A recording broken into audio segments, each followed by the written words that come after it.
गणित कक्षा 8 के लिए अध्याय 3 समांतर रेखाएं प्रश्नावली 3.2।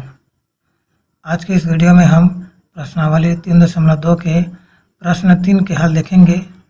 इसके पहले की वीडियो में हम प्रश्न 2 के हल देख चुके हैं। देखिए तीसरा प्रश्न में क्या कहा गया है। 8.4 सेंटीमीटर का रेखाखंड खींचिए और इसे 7 समान भागों में विभाजित कीजिए। प्रत्येक भाग की लंबाई नापिए।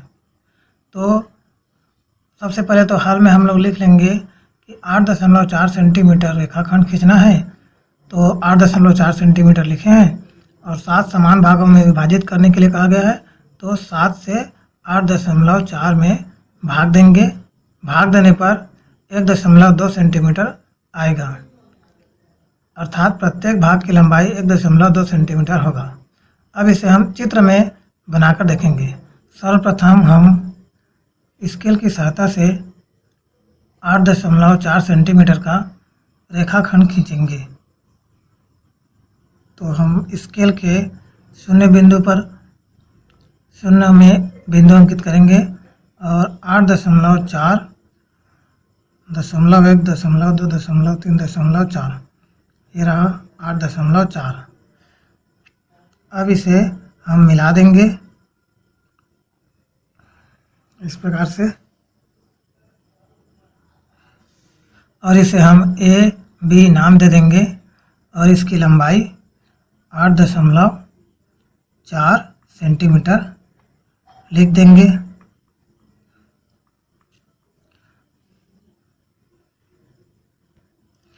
अब चांदे की सहायता से बिंदु ए पर न्यून कोण बनाएंगे। जैसा कि पहले प्रश्न में भी हम लोग बनाए थे, वैसे ही इसमें भी बनाएंगे।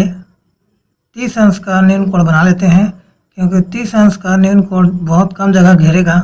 अगर हम 80 अंश का बनाएंगे तो बहुत ऊपर जाएगा, इसीलिए 30 अंश का बना लेते हैं ताकि ये कम जगह में आ जाए। अब इसे स्केल की सहायता से खींच लेंगे और ए से जो ये लंबा रेखा गया है, इसके अंतिम में x नाम देंगे और इस रेखा का नाम हो जाएगा AX। यहाँ पर हमने 30 अंश का कोण न्यून कोण खींचा है। अब इसके विपरीत बिंदु B पर भी 30 अंश का कोण खींच लेते हैं। यह हमने इसको विपरीत दिशा में कर लिया। अब बिंदु B पर चांदा रखकर 30 अंश का बिंदु अंकित करेंगे। यह हमने 30 अंश में बिंदु अंकित कर दिया। इसे भी स्केल की सहायता से मिला देते हैं और B से आगे ये जो रेखा खींचा गया है, B के बाद Y, BY। डिवाइडर में लगे पेंसिल को स्केल की सहायता से 1.2 सेंटीमीटर में नाप लेते हैं, ताकि रेखा AX और BY को 7-7 समान खंडों में काटा जा सके। यह हमने नाप लिया। अब बिंदु A पर रखकर 7 समान भाग काटेंगे और इसी प्रकार से बिंदु B पर रखकर भी 7 समान भाग काटेंगे।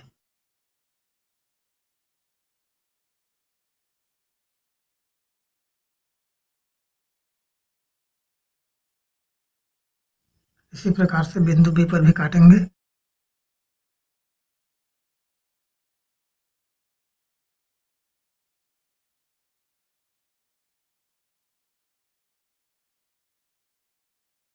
यह हमने BY रेखा में भी 7 समान भाग काट लिए।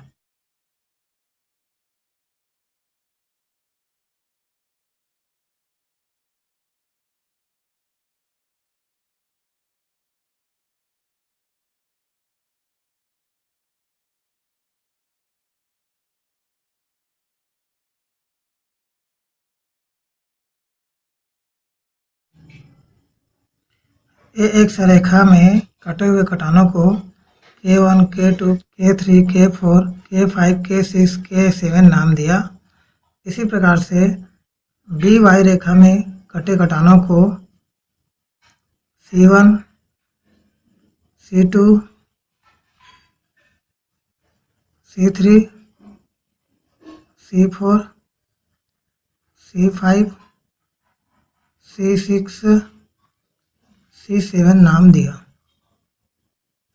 अब A को C7 से मिला देते हैं। इसी प्रकार K1 को C6 से मिलाएंगे, K2 को C5 से मिलाएंगे, K3 को C4 से मिलाएंगे, K4 को C3 से मिलाएंगे,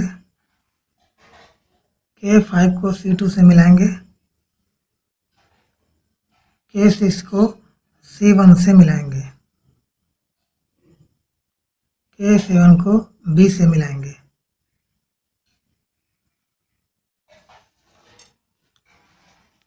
इस प्रकार इन सभी बिंदुओं को मिलाने पर ए बी रेखा में कटान बिंदु प्राप्त हुए हैं।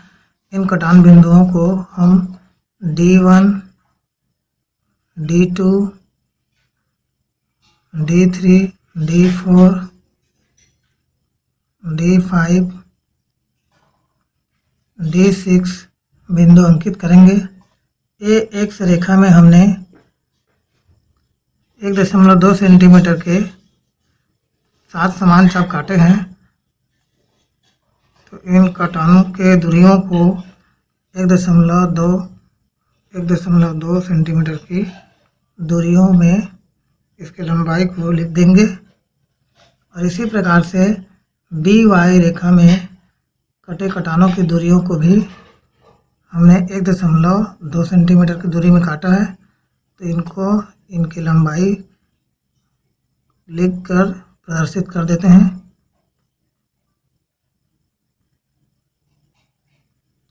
अब हम स्केल की सहायता से AD1 की लंबाई देखते हैं, तो हम पाते हैं कि इसकी लंबाई है 1.2 सेंटीमीटर। इसी प्रकार से D1 से D2 की दूरी भी 1.2 सेंटीमीटर है। और इसी प्रकार से D1, D2, D2, D3 और D3, D4, D4, D5 और D5, D6 और D6, B, इन सब की दूरी 1.2 सेंटीमीटर है। तो यहाँ हम इनकी लंबाई में लिखकर प्रदर्शित कर देते हैं। बिंदु B पर भी हमने 30 अंश का कोण बनाया है। इस प्रकार से अभिष्ट आकृति की रचना हुई, जिसमें 8.4 सेंटीमीटर रेखाखंड खींचकर उसे 7 समान भागों में विभाजित करने के लिए कहा गया था और प्रत्येक भाग की लंबाई नापने के लिए कहा गया था। तो प्रत्येक भाग की लंबाई आया है 1.2 सेंटीमीटर। इसके लिए हम अब इसका रचना देख लेते हैं, किस प्रकार से हमने इसका चित्र बनाया। सर्वप्रथम 8.4 सेंटीमीटर का एक रेखाखंड खींचा, फिर बिंदु ए और बी पर न्यून कोण 30-30 अंश बनाए और बिंदु ए से ए एक्स रेखा बनाया और बिंदु बी से बी वाई रेखा बनाया। रेखा ए एक्स में 1.2 सेंटीमीटर के 7 समान चाप काटे हैं, जिनके बिंदु K1, K2, K3, K4, K5, K6 हैं। इसी प्रकार बी वाई रेखा में 7 समान चाप काटे हैं, जिनके कटान बिंदु C1, C2, C3, C4, C5, C6, C7 हैं। फिर बिंदु ए को C7 से, K1 को C6 से, K2 को C5 से, K3 को C4 से, K4 को C3 से, K5 को C2 से और K6 को C1 से, K7 को B से मिला दिया। और इस प्रकार मिलाने पर AB रेखाखंड में 6 कटान बिंदु D1, D2, D3, D4, D5, D6 प्राप्त हुए।